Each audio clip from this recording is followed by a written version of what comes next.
बानाहाट में आशा वर्कर्स ने धिक्कार दिवस मनाया। पुलिस कार्रवाई के विरोध में प्रदर्शन। आशा वर्कर्स पर कथित पुलिस अत्याचार के विरोध में गुरुवार को बानाहाट में आशा वर्कर्स ने धिक्कार दिवस मनाया। यह कार्यक्रम पश्चिम बंगाल आशा वर्कर्स यूनियन के आह्वान पर आयोजित किया गया। इस अवसर पर बानाहाट ब्लॉक के विभिन्न इलाकों से आशा वर्कर एकत्रित हुई और बैनर प्लेकार्ड के साथ शांतिपूर्ण विरोध जुलूस निकाला। जुलूस बानाहाट क्षेत्र की प्रमुख सड़कों से होते हुए बानाहाट प्राइमरी हेल्थ सेंटर परिसर में समाप्त हुआ। रैली के दौरान आशा कर्मियों ने पुलिस कार्रवाई के खिलाफ जमकर नारेबाजी की। आज के इस कार्यक्रम में प्रभावती सेन, सीमा दे, अनु महली सहित भारी संख्या में आशा वर्कर शामिल थी। आशा वर्कर ने स्पष्ट कहा कि जब तक उनकी जायज मांगे पूरी नहीं की जाती तब तक उनकी हड़ताल जारी रहेगी। उन्होंने राज्य सरकार से मामले में तत्काल हस्तक्षेप कर स्थायी समाधान निकालने की मांग की है।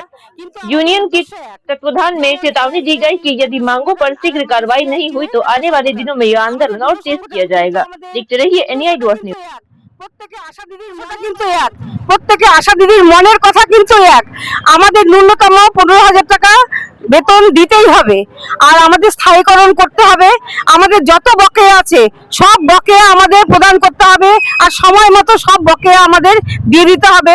আর মাসিক যে আমাদের ভাতা আছে সেই ভাতাটা সময় মতো, আর আমাদের যে প্যাকেজের থেকে যে আমরা পাই সেটা আমাদের সময় মতো বুঝিয়ে দিতে হবে। আর আমাদের উপর যে নানান সময় নানানভাবে অতিরিক্ত কাজের বোঝা চাপিয়ে দিতে হয় সেই কাজের বোঝা কমাতে হবে। যার জন্য আমরা রিক্রুট হয়েছিলাম মা বাচ্চা দেখার জন্য, সেই মা বাচ্চা এখন অতলে হারিয়ে যাচ্ছে।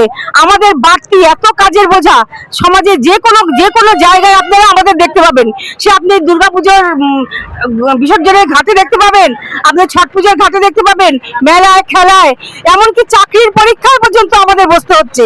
আমরা কালকে একজন শুনলাম টিভিতে যে এমএলএ এর বাড়িতে তার ছেলের বিয়েতে নাকি আশা দিদি বসতে হয়েছে। এটা কোন ধরনের আচরণ? এটা কোন ধরনের নীতি? কোথায় লেখা আছে যে এভাবে বসতে হবে? অথচ আমাদের যে দেওয়া আছে, যে রিক্রুট করা হয়েছে, যে আমাদের দেওয়া হয় যে এইগুলো তোমরা এই কাজের জন্য তোমরা এই কাজগুলো করবে, কিন্তু সেই কাজের বাইরে গিয়ে আমাদের নানান ধরনের কাজ এলাকার লোকের সেবা দিয়ে যাচ্ছে। নানান রকম টিভি থেকে কুষ্ঠ থেকে কোন জিনিসটা আশা দিদিরা করে না, আশা দিদিরা কোথায় আপনারা দেখতে পাবেন না। দেখবেন তো শুধু আমাদের বীরাঙ্গনার একটা নাম দিয়ে সার্টিফিকেট দিয়ে আমাদের কাগজ একটা হাতে ধরিয়ে দিলে চলবে, অথচ আশা দিদিদের পেটে ভাত নেই। 5,250 টাকা দিয়ে এই দুর্মূল্যের বাজারে কি হয়? এটা সবাইকে জবাব দিতে হবে, প্রশাসনকেও জবাব দিতে হবে। আমার নাম প্রভাতী রায় সেন, বানাহাট পিএসসি সাব সেন্টারে আমি কর্মরত আশা। আজকে যে আমরা এখানে এসেছি, গতকাল আমাদের আশা দিদিদের উপর যে নির্মম অত্যাচার হয়েছে, পুলিশি অত্যাচার, প্রশাসন যে অত্যাচার করেছে, নির্মম অত্যাচার, তার বিরুদ্ধে এই যে আমাদের ধিক্কার মিছিল।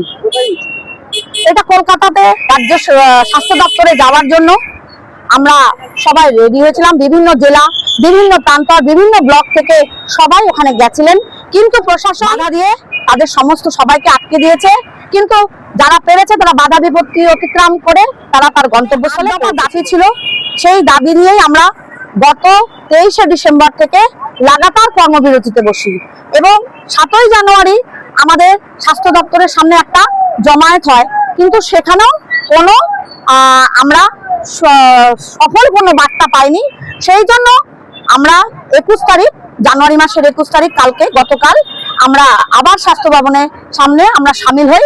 কিন্তু স্বাস্থ্য দপ্তর বিভিন্নভাবে শাসক দল হিসাবে আমাদের শাসক দলকে সাথে নিয়ে তারা কি করছেন, আমাদের সমস্ত আশা দিদিদের বাড়িতে গিয়ে, জেলায় জেলায় আশা দিদিদের বাড়ি গিয়ে তাদেরকে আটকে দিচ্ছে। তারা ট্রেনে উঠতে দিচ্ছে না, ট্রেনের থেকে হুমকি দিয়ে নামিয়ে দিচ্ছে, প্রশাসনকে কাজে লাগিয়ে।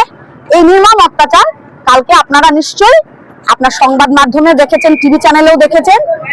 আর এটা কোনো আমরা অ্যারেস্টও করেছি, হ্যাঁ, আশা কর্মীদের। আমরা আরো বৃহত্তর আন্দোলনে নামবো, কারণ আমরা শ্রমিক সংগঠন, আমাদের ন্যূনতম 15,000 টাকা বেতন দিতেই হবে, আমাদের সরকারি স্বীকৃতি দিতে হবে, আমাদের মাতৃত্বকালীন ছুটি 6 মাস ঘোষণা করতে হবে, মোবাইলের বিল আমাদেরকে বর্তমান বর্তমান যা অবস্থা, যে রিচার্জের জন্য যে ন্যূনতম টাকা লাগে সম্পূর্ণ টাকা প্রদান করতে হবে।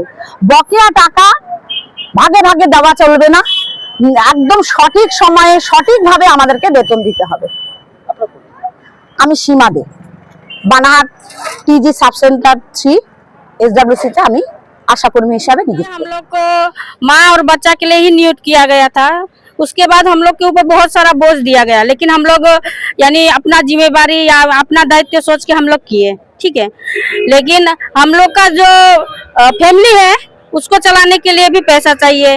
हम लोग का पेमेंट बहुत ही कम है, तो इस वजह से हम लोग को पेमेंट बढ़ाने यानी हम लोग का वेतन वृद्धि के लिए हम लोग आंदोलन किए थे। अब वो ही नहीं बढ़ेगा तो हम लोग ड्यूटी में कैसे जाएंगे।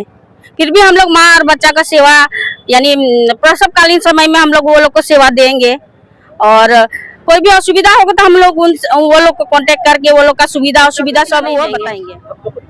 मेरा नाम है अन्नू माली, मैं तोतापाड़ा सब सेंटर से हूँ।